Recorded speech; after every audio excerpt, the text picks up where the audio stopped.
Welcome to e-PG पाठशाला। E-PG पाठशाला पक्षतः सर्वेभ्यः सर्वाभ्यश्च स्वागतं सुस्वागतं च व्याहरामि। अहं किशोरचंद्र पाढ़ी। इदं प्रथमं पत्रं भवति। ग्रंथस्य नाम भवति लघुशब्देन्दुशेखरः। लघुशब्देन्दुशेखर ग्रंथस्य संज्ञा प्रकरणम् आश्रित्य विचारः प्रचलति। अद्य तु उपदेश शब्दार्थ विषये व्याख्यानं करिष्यते। अस्य पाठस्य मुख्यांशाः एवं भवन्ति।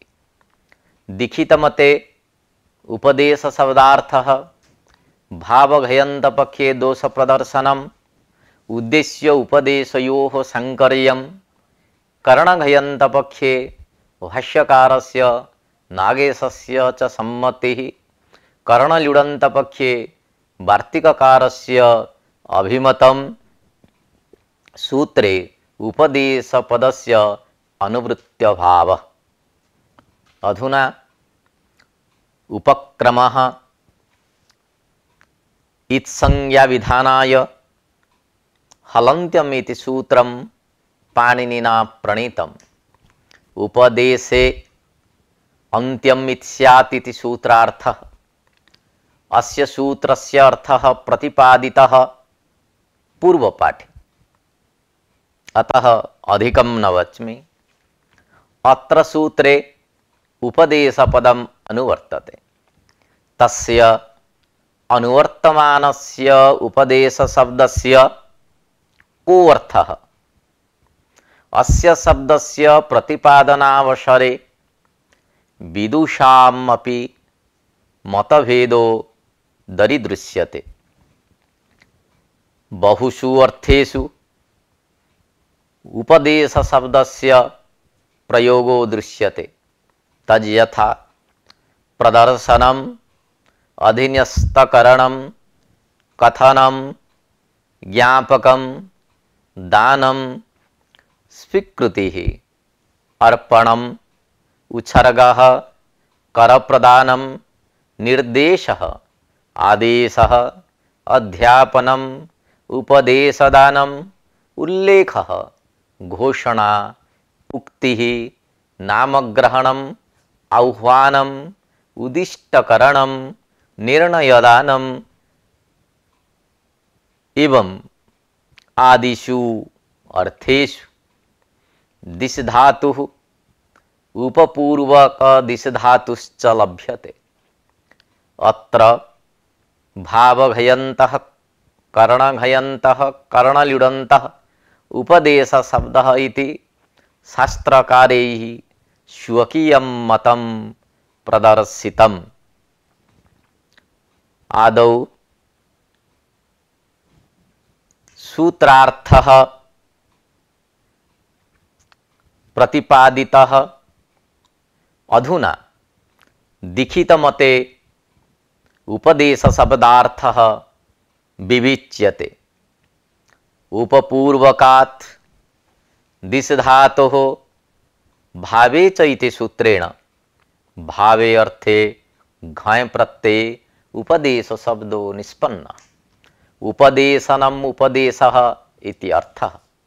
उपशब्दः आद्यर्थकः, दिशधातु उच्चारणार्थकः, उपदेश शब्दस्य आद्योच्चारणम् अर्थः।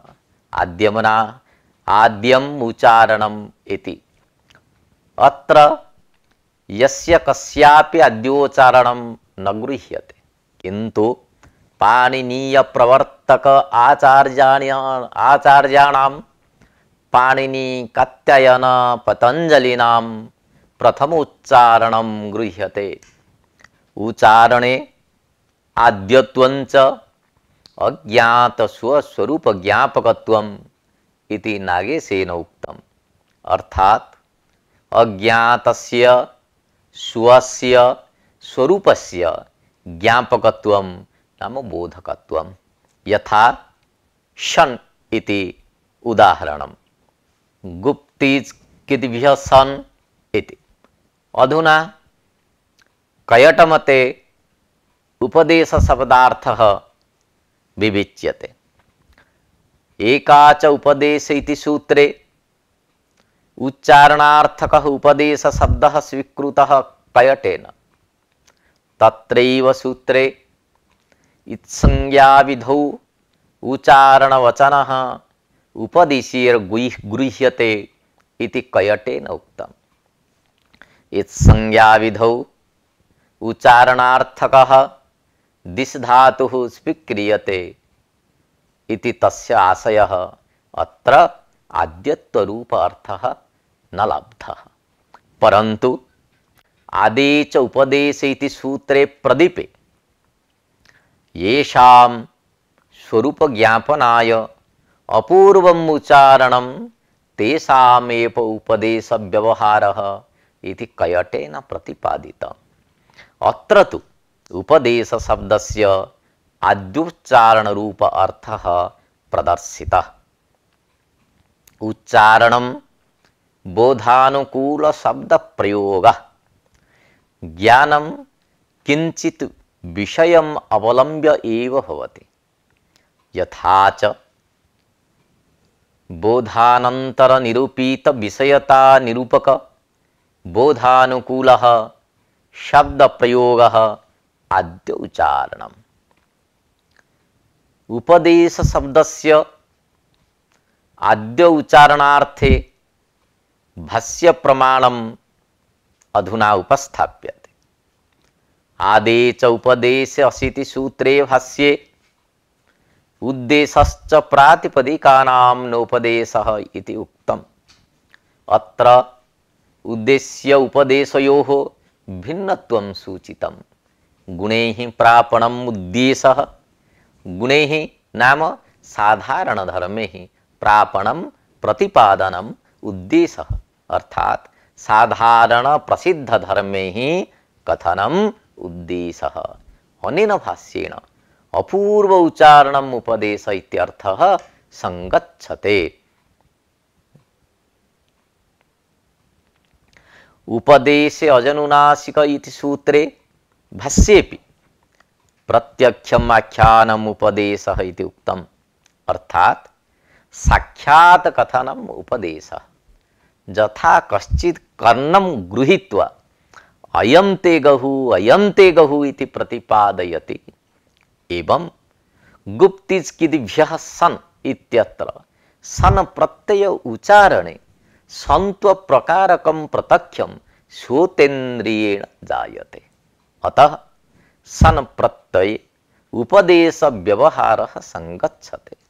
अनेन भाष्येणापि अज्ञात स्वस्वरूप ज्ञापकत्वरव अर्थः विवक्षितः। अधुना भावघयन्त पक्षे दोषः प्रदर्श्यते। यदि भावघयन्तम् आद्योच्चारणार्थकम् उपदेशपदं हलन्त्यम् इति उत्तरसूत्रेपि अनुवर्तते, तदा बहवो दोषाः आपतन्ति। तत्र प्रथमः दोषः भवति तौषत् इति सूत्रेण शत्रुसानचोः सत्संज्ञा विधीयते। एवं च लुटः सदवा इति सूत्रेण शत्रुसानचौ प्रत्ययो विहितौ स्तः। अत्र शत्रुसानचादि रूपेण उच्चारणाभावात् उपदेशत्वं नास्ति। उपदेशत्वभावात् शत्रु प्रत्ययस्य सकार ऋकारयोः सानच् प्रत्ययस्य सकार चकारयोः इत्संज्ञा न स्यात् इति प्रथमः दोषः। द्वितीयः दोषः भवति कवतु निष्ठा इति सूत्रेण निष्ठा संज्ञा विहिता। एवं च निष्ठा इति सूत्रेण धातुः कवत्वोः प्रत्ययोः विधानं भवति। धातोः क प्रत्ययस्य विधानं भवति, कवतु प्रत्ययस्यापि विधानं भवति। परन्तु अत्र सूत्रे tkat कवत्तुः साक्षात् उच्चारणाभावात् उपदेशत्वं नास्ति।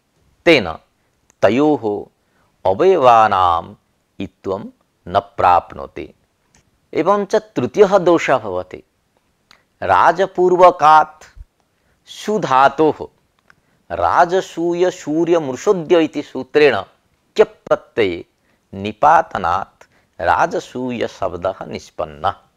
अत्र क्य प्रत्ययस्य प्रत्यक् कथनत्वाभावात् उपदेशस्य अभावः अस्ति।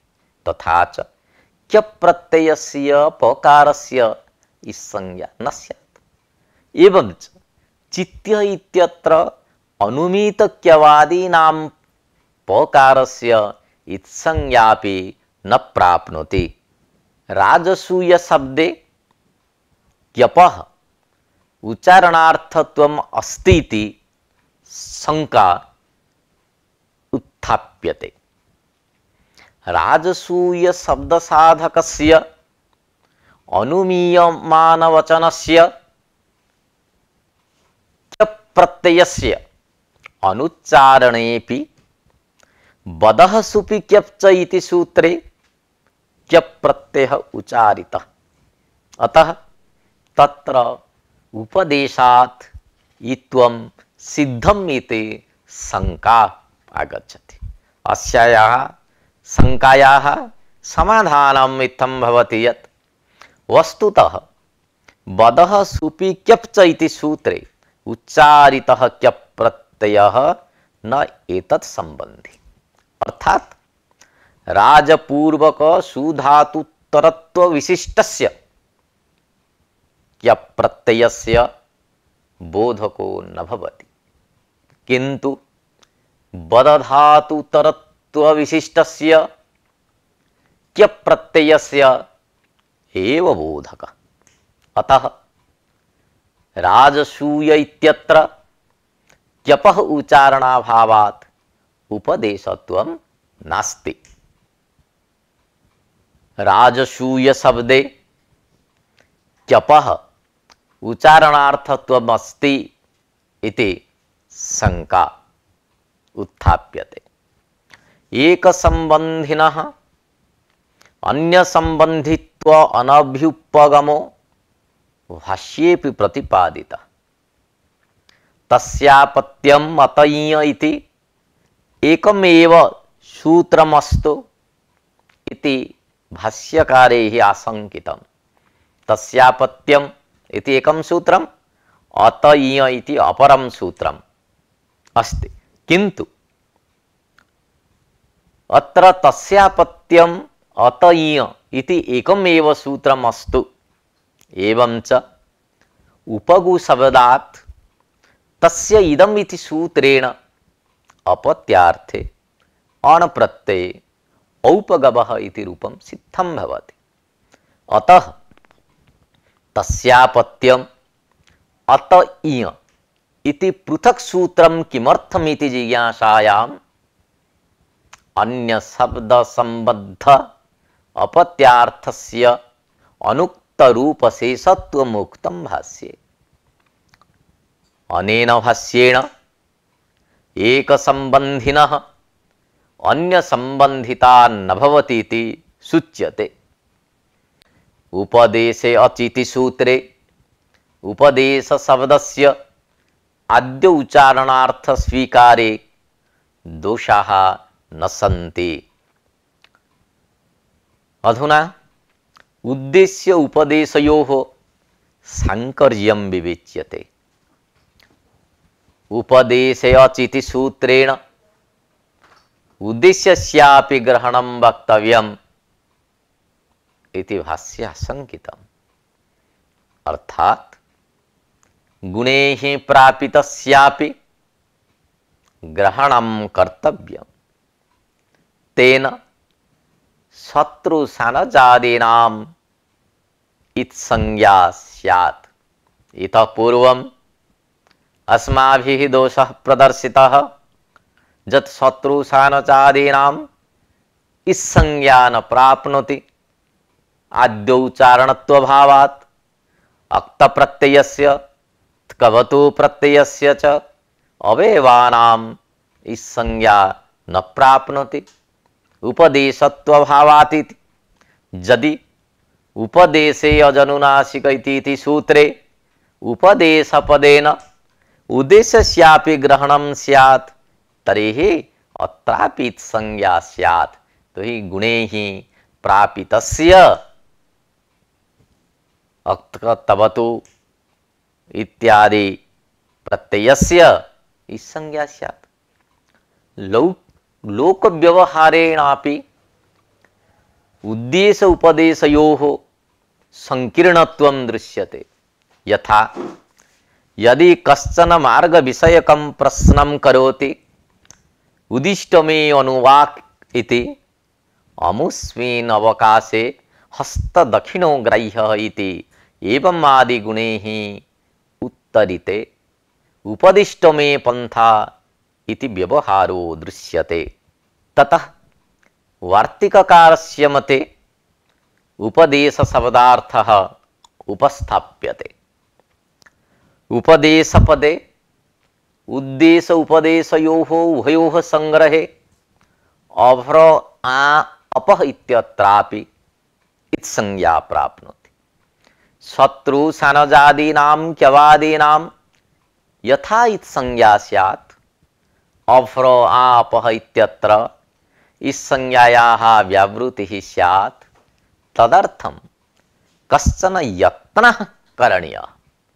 अतएव एतदर्थं वार्तिककारेण कत्यायनेन उपदेशे अजनुनासिक इति सूत्रस्य स्थाने उपदेशने अजनुनासिक इति सूत्रं कर्तव्यम् इति उक्तम्। अर्थात् उपदेशे इत्यस्य स्थाने उपदेशने इति वक्तव्यम्।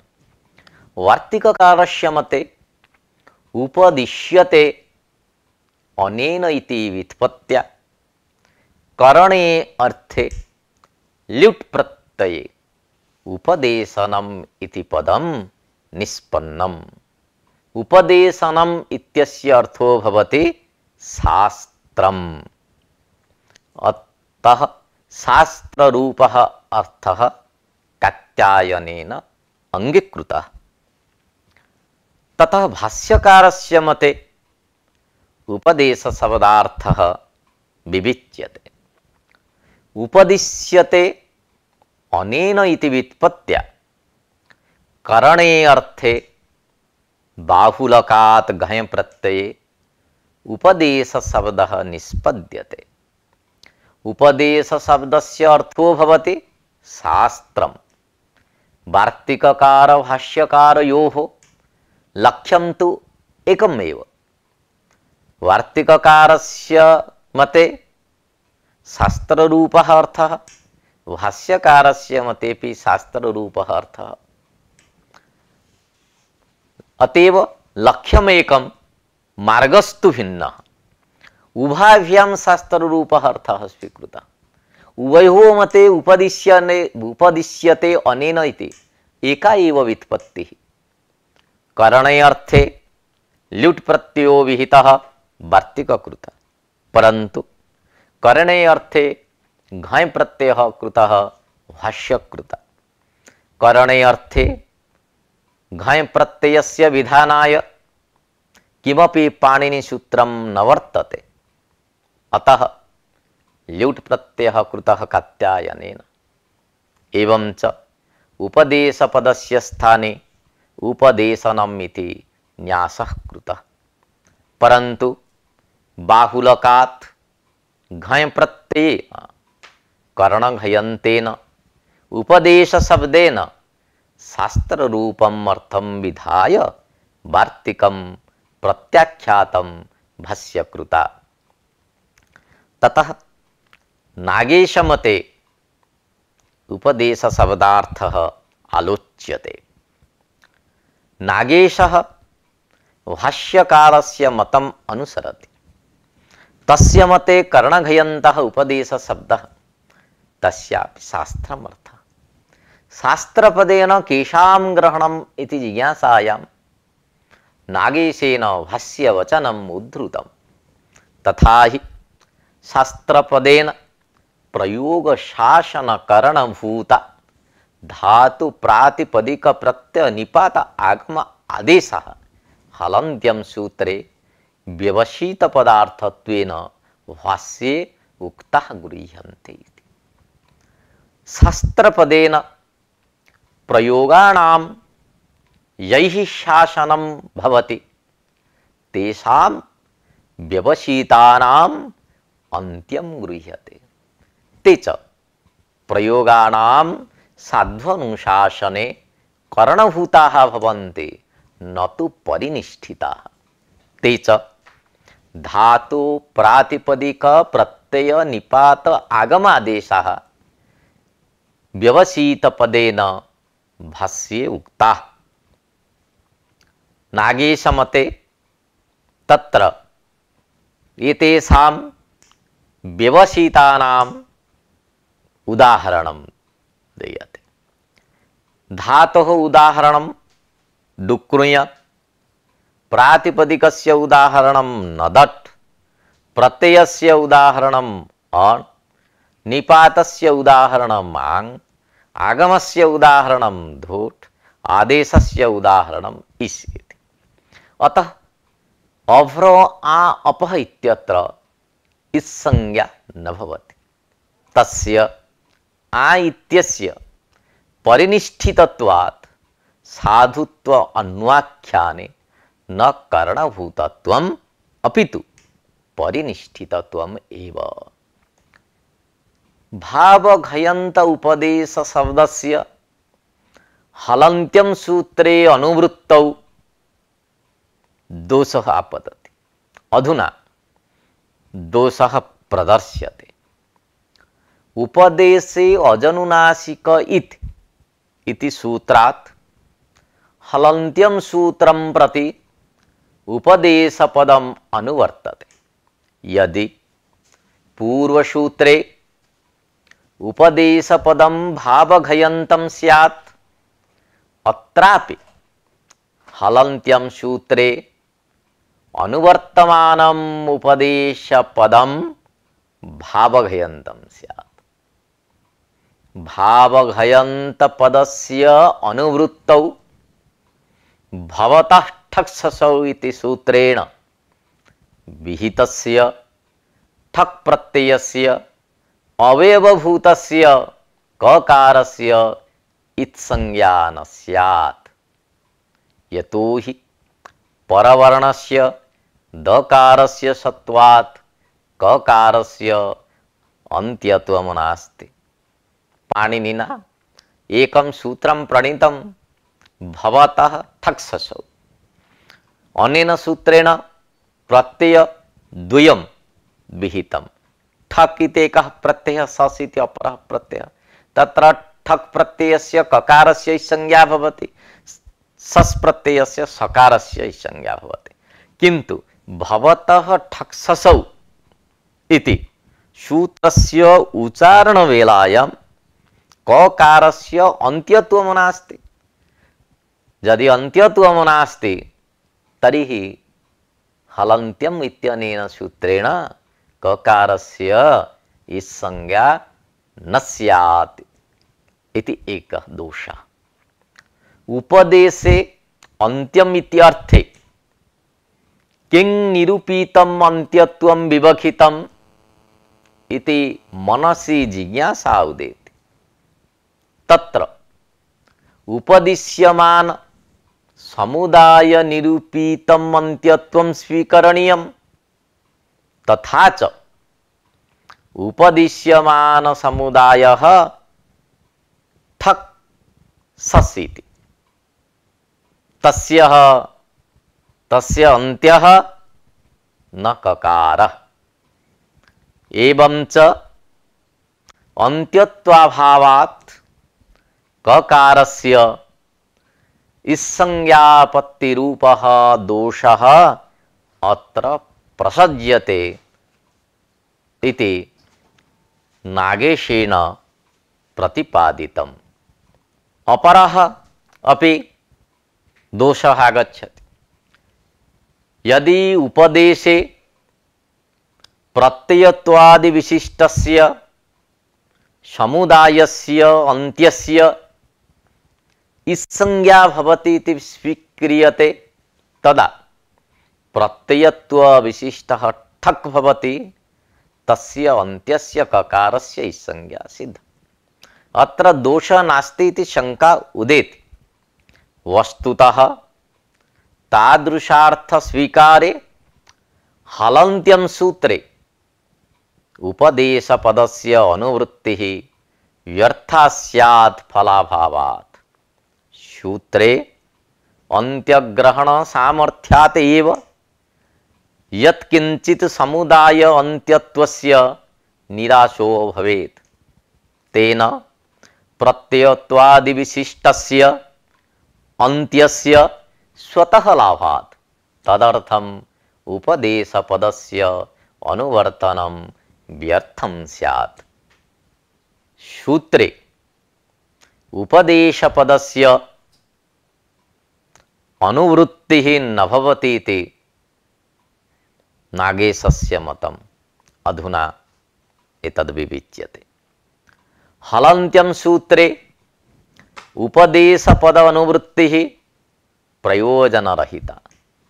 अतएव उपदेशे अजनुनासिक इति सूत्रे उपदेशग्रहणस्य किं फलम् इति प्रश्ने अनुबन्धाः अनेकान्ताः इति अस्थितपक्षे, अस्थितपक्षे नाम असिद्धान्तपक्षे अफ्रो आ अटितः इति प्रयोजनम् उक्तं भाष्ये।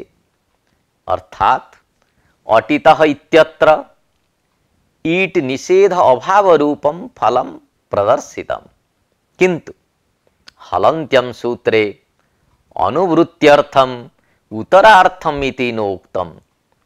असिद्धांत पक्षे प्रयोजन प्रतिपादन अपेक्षया उत्तरार्थम् इति वक्तुम् उचितं स्यात्। अनेन भाष्येण प्रतीयते यत् उत्तरार्थम् उपदेशपदं नावश्यकम्।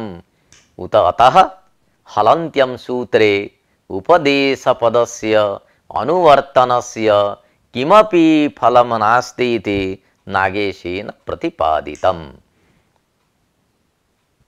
करणघयन्तः उपदेश शब्दः इति असमीचीनः इति शंका। अधुना विचारः करिष्यते। करणघयन्तः उपदेश शब्दः इति यत् भाष्यकारैः उक्तं नागेशेनापि समर्थितं तत्तु न समीचीनम् इति शंका आयाति। व्यवसितान्त्यम् इति वक्तव्यम्।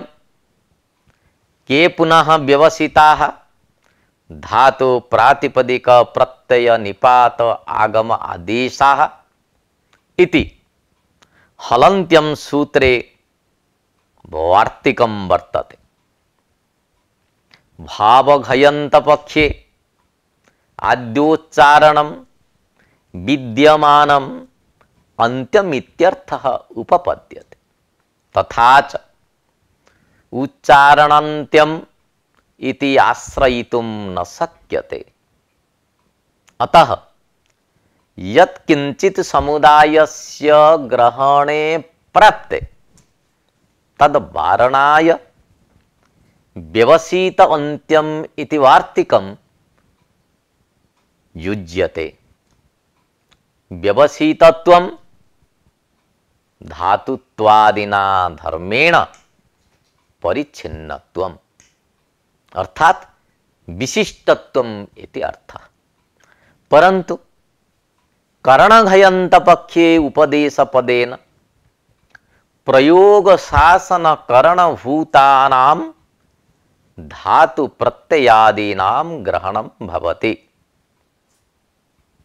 एतादृशम् उपदेशपदं यदि हलन्त्यं सूत्रं प्रति अनुवर्तते तदा धात्वादि निरूपित अन्त्यत्वस्य एव ग्रहणेन यत्किंचित् समुदायस्य अन्त्यस्य संज्ञा व्यावर्तते तेन व्यवसितान्त्यम् इति वार्तिकस्य कापि आवश्यकता नास्ति। अतः वार्तिकस्य अनारम्भः स्यात् इति शङ्का। अस्याः शङ्कायाः समाधानं क्रियते। वस्तुतः समुदायस्य उपदेशे अवयवानाम् उपदेशो जायते। उपदेशकरणं धातु अवयवेषु अपि वर्तते। अतः तेषाम् अवयवानाम् अपि इत्वापत्तिवारणाय वार्तिकं सफलम् अस्ति। कृते च वार्तिके विवसितत्वपर्याप्त्यधिकरण समुदाय अन्त्यम एव गृह्यते। अतः न कोऽपि दोषः। भाष्यकारेण सूत्रे अन्त्यग्रहण सामर्थ्यात् समुदाय अन्त्यग्रहणं स्वीकृत्य वार्तिकं प्रत्याख्यातम्।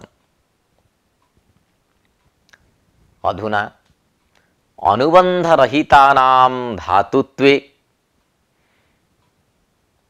दोषः प्रदर्श्यते। न धातुलोपार्धधातुके सूत्रे भाष्ये लुयादिशानुबंधकानां धातूनां स्थले अनुबंधलोपे कृते ततः धातु संज्ञा इति उक्तम्। अतएव अनुबंधरहितानाम् एव धातुत्वं स्वीकृतम्। व्यवसितस्य अन्त्यस्य ग्रहणे तु लुयादि धातूनाम् आद्यानुबंधानाम् इत्संज्ञा नोपपद्यते। यतः धातु संज्ञां विना इत्संज्ञायाः प्रवृत्तिः न संभवति। एवं च इत्संज्ञायाः अनन्तरं धातु संज्ञा कर्तुं न शक्यते इति शङ्का। अस्याः समाधानं क्रियते। वस्तुतः व्यवसित पदार्थ स्वीकारे धातुत्वादि योग्य घटितत्वम् इत्यर्थः विवक्षितः। लुय इत्यस्य सानुबंधकस्य धातु संज्ञा अभावेपि धातु यज्ञो लु शब्देन घटितत्वात् धातुपदेन ग्रहणं भवति। अतः अनुबंधलोपोत्तरं धातु संज्ञायामपि न दोषः। धातुत्वादि योग्य घटितत्वात् धातुत्वादि बोधकत्वात् इत्यर्थः। लुयोः लु धातु बोधकत्वम् अस्त्येव। अतः न कोऽपि दोषः। अधुना निपातस्य प्रातिपदिकार्थत्वे पृथक् निपातग्रहणं किमर्थम् इति शङ्का प्रदर्श्यते। अर्थवत् सूत्रे अर्थवत् निपातानां प्रातिपदिक संज्ञा स्वीकृता।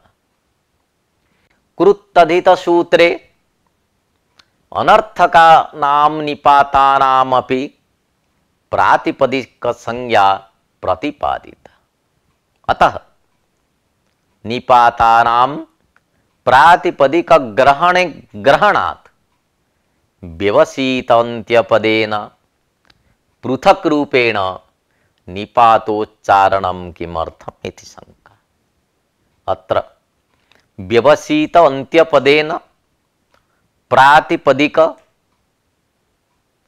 प्रत्यय निपात आगम आदेश एतेषां ग्रहणं कृतं।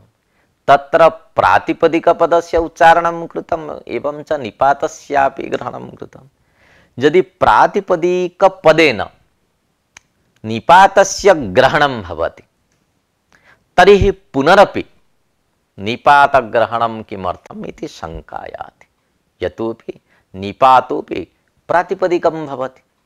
यद्यपि द्योतकानाम् अपि निपातानां शक्ति लक्षणा अन्यतर ज्ञान उपस्थित्य अर्थवत्वाभावेन अर्थवत् सूत्रेण प्रातिपदिक संज्ञा न भवति, तथापि कृत्तधित सूत्रेण निपातानां प्रातिपदिक संज्ञा सिद्ध्यति एव, उपपद्यते एव इति शंका।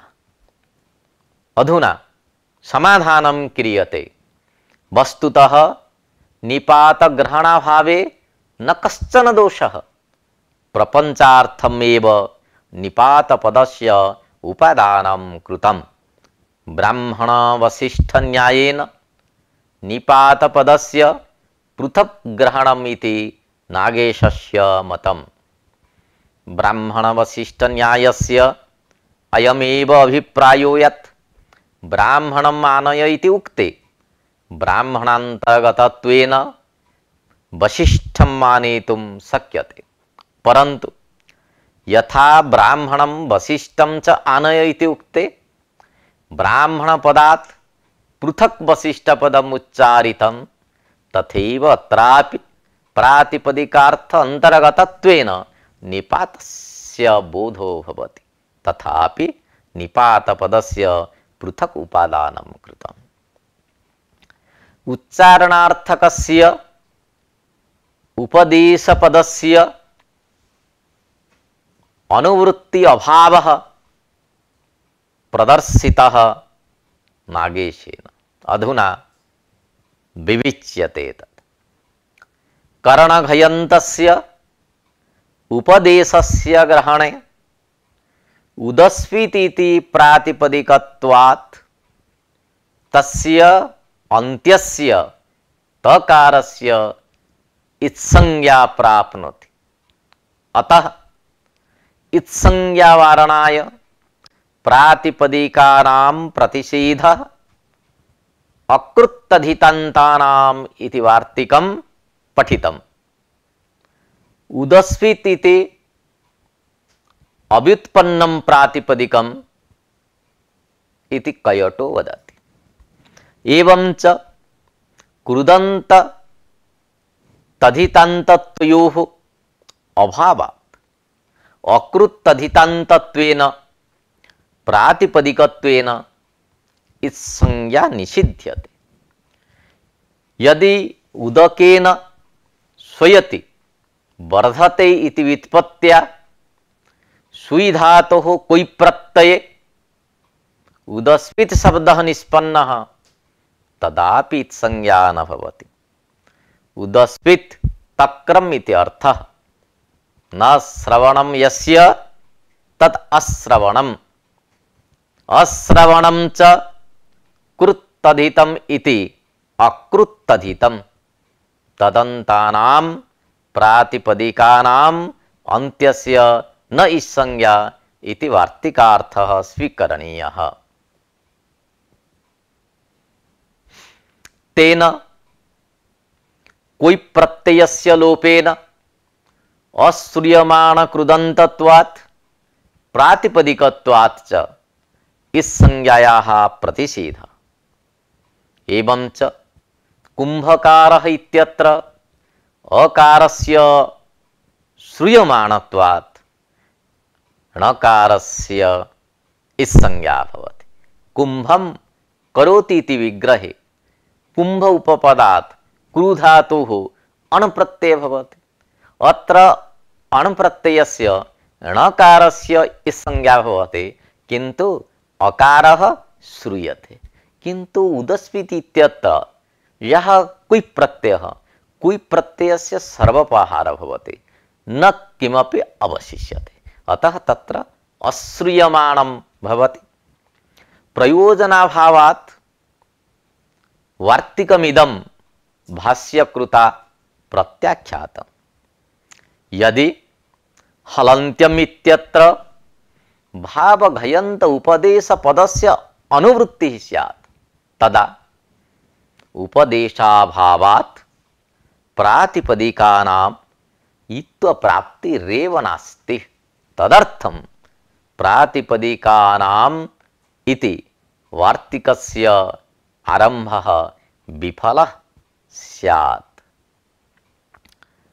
द्वयोः भाष्ययोः विरोध परिहारः क्रियते। आदेशः इति सूत्रे भाष्ये उदेशश्च प्रातिपदिकानां नोपदेशः इति उक्तम्। पस्पसन्निकस्य अन्ते अग्रहण प्रातिपदिकानाम् उपदेशः कर्तव्यः इति उक्तम्। अनयोः भाष्ययोः परस्परं विरोधो भवति, यतः प्रातिपदिकानामपि उपदेशः कर्तव्यः इति स्वीक्रियते। वस्तुतः अत्र द्वयोः भाष्ययोः न कोऽपि विरोधः। वस्तुतः अग्रहण प्रातिपदिकानां गणादौ अपठितानाम् उपदेशः कर्तव्यः इति भाष्ये उपदेश शब्दः ग्रहणार्थकः न तो आद्य उच्चारणार्थकः। प्रक्रिया सिद्ध प्रातिपदिकस्य ज्ञानम् अनुवाद रूपं भवति। तस्य प्रयोजनं संदेह निवृत्तिः। अतः द्वयोः भाष्ययोः न कश्चन विरोधः। उपदेशपद अननुवृत्तौ भाष्य विरोधः स्यात् इति पुनरपि शंका उत्थापिता। आद्योच्चारणार्थकस्य भावसाधनस्य उपदेशपदस्य अननुवृत्तौ तस्मिन्नीति निर्दिष्टे पूर्वस्य इति भाष्यवचनं विरुध्येत। तत्र हि भाष्ये उपदेशे इति उच्यमाना इत्संज्ञा न प्रकल्पेत इति उक्तम्। तस्मिन्नीति सूत्रे तस्मादित्युत्तरस्य इति सूत्रे च षष्ठी प्रक्लुप्तिः स्वीकृता भाष्यकृता। अर्थात सप्तम्यन्तार्थक अन्वयर्थकं पदं षष्ट्यन्तं भवति। एवं च पंचम्यन्तार्थ अन्वयर्थकं पदं षष्ट्यन्तं बोध्यम् इति भाष्ये प्रदर्शितम्। एवं च अत्र षष्ठी प्रकल्पकत्व पक्षे गुप्तीज कीतिभ्यः सनित्यत्र पंचम्यन्तार्थन्वयिनः सनपदस्य षष्ट्यन्तं स्यात्। अतः आदेश अनन्तरस्य अनिर्देशात् तस्य सनस्थाने स एव सनादेशः स्यात्। ततः परं सनस्थाने सनादेशे उपदेशाभावात् इत्संज्ञा न प्राप्नोति इति भाष्ये दोषः प्रदर्शितः। अस्य अयम् आशयो यत् यः आद्योच्चारितः सन् स तु स्थानी संजातः, जस्तु आदेशरूपः सन् स तु कल्पितः। तत्र तु पाणिनि उच्चारितः उपदेशो नास्ति। यदि अत्र आद्योच्चारणार्थकम् उपदेशपदं नानुवर्तेत तर्हि उपदेशस्य अभावेन इत्संज्ञायाः वारणस्य असंगत्या भाष्य विरोधः स्यात् इति शंका उदेति। अस्याः शंकायाः समाधानं क्रियते। वस्तुतः अस्य भाष्यस्य एकदेशिनः उक्तित्वात् न ग्रहणीया यमुक्तिः। यमः ह्रस्वात् अचि वमुन् नित्यम् इति सूत्रे वमः इति पंचम्यन्तं पदम्, अचि इति सप्तम्यन्तं पदम्। अत्र पंचमी सप्तम्योः उभयोः निर्देशात् तस्मिन्निति निर्दिष्टे पूर्वस्य तस्मादित्युत्तरस्य इति सूत्रद्वयस्य प्राप्तिर्भवति। अतः पूर्वस्य मूढागमः स्यात् परस्य न इति भाष्ये शंका उत्थापिता। एवं च परत्व अनवकाशत्वाभ्यां पंचमी निर्देशो बलवान् इति सिद्धान्तिना उक्तम्। अर्थात पंचमी भवति परा अनवकाशात्। अतः उभयो निर्देशे पंचमी सप्तम्योः निर्देशे पंचमी निर्देशो बलवान् इति परिभाषया सिद्धान्तिना भाष्यकृता समाहितम्। अस्य भाष्यस्य एकदेशी उक्तित्वं साध्यते। अधुना पूर्वोक्त समाधानानन्तरं यथार्थं वा षष्ठी निर्देशः कर्तव्यः इति अन्यत् समाधानम् उपन्यस्तम्। अर्थात सूत्रे एव षष्ठी निर्देष्टव्या। यथा वमः ह्रस्वात् अचि वमुन् नित्यम् इत्यत्र अचि इत्यस्य स्थाने अचः इति षष्ट्यन्तं पठितव्यम् इति आशय। एवं च सप्तमी निर्देशस्य अभावात् तस्मिन्निति परिभाषायाः प्राप्तिरेव नास्ति। अतः न दोषः। वस्तुतः गौरवग्रस्तत्वात् समाधानम् इदं न समीचीनं प्रतिभाति।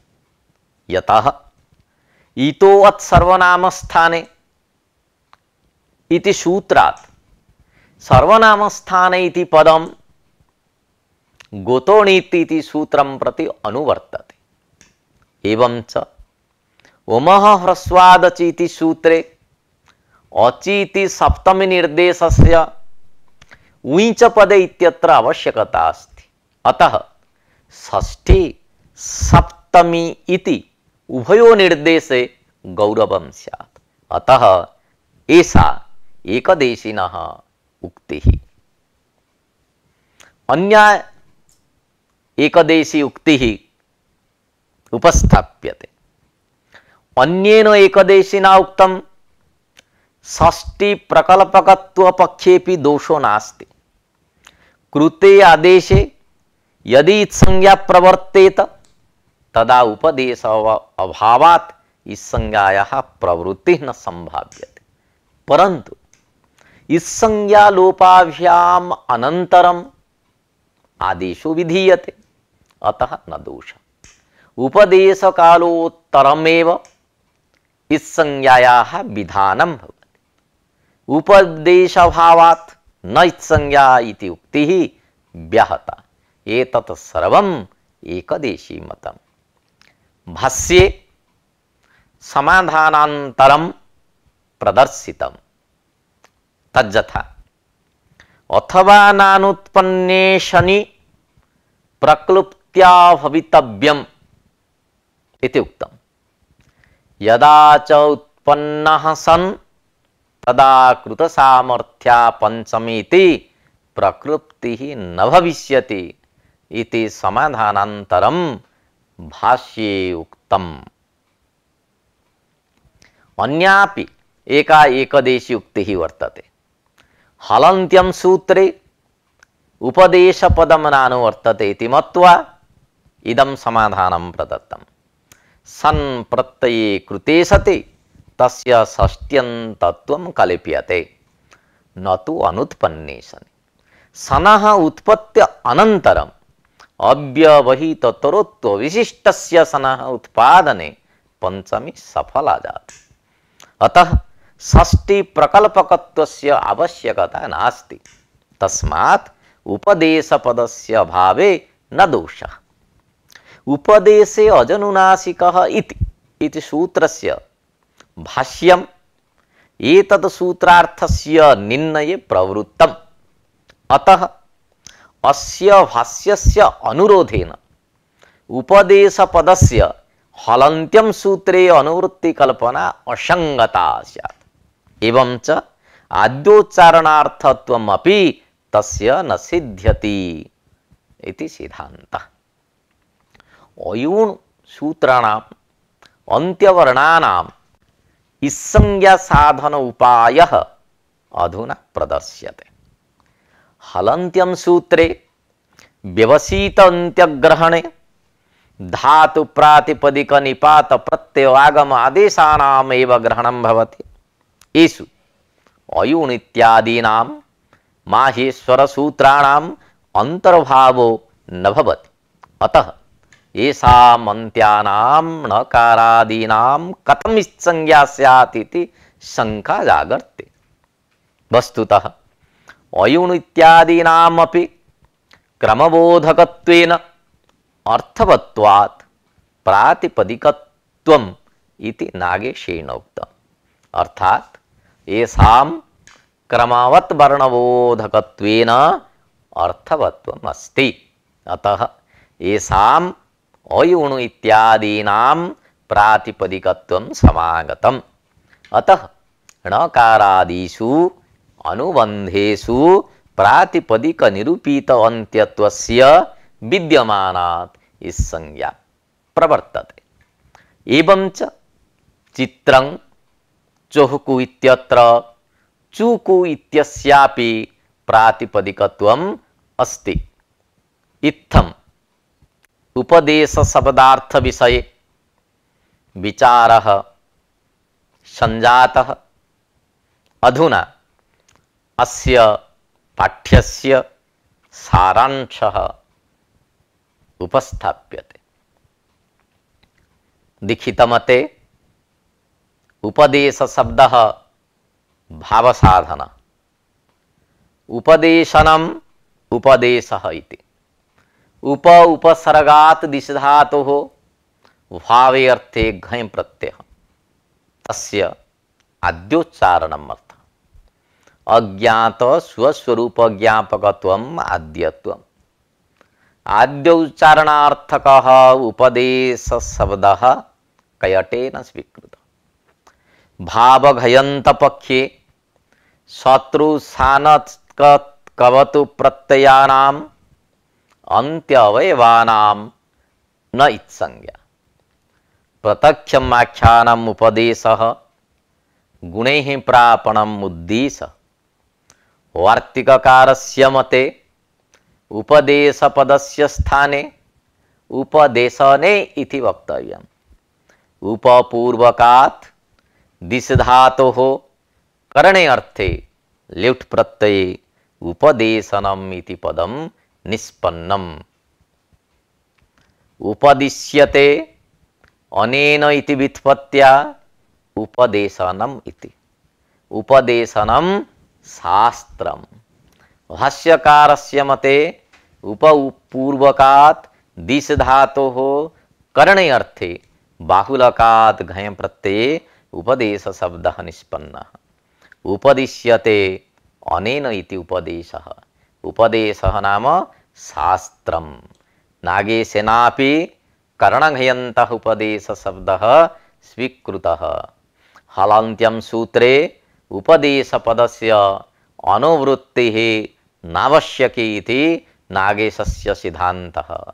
शास्त्रपदेन प्रयोगशासनकरणभूतानां धातु प्रातिपदिक प्रत्यय निपात आगम आदेशानां ग्रहणं भवति।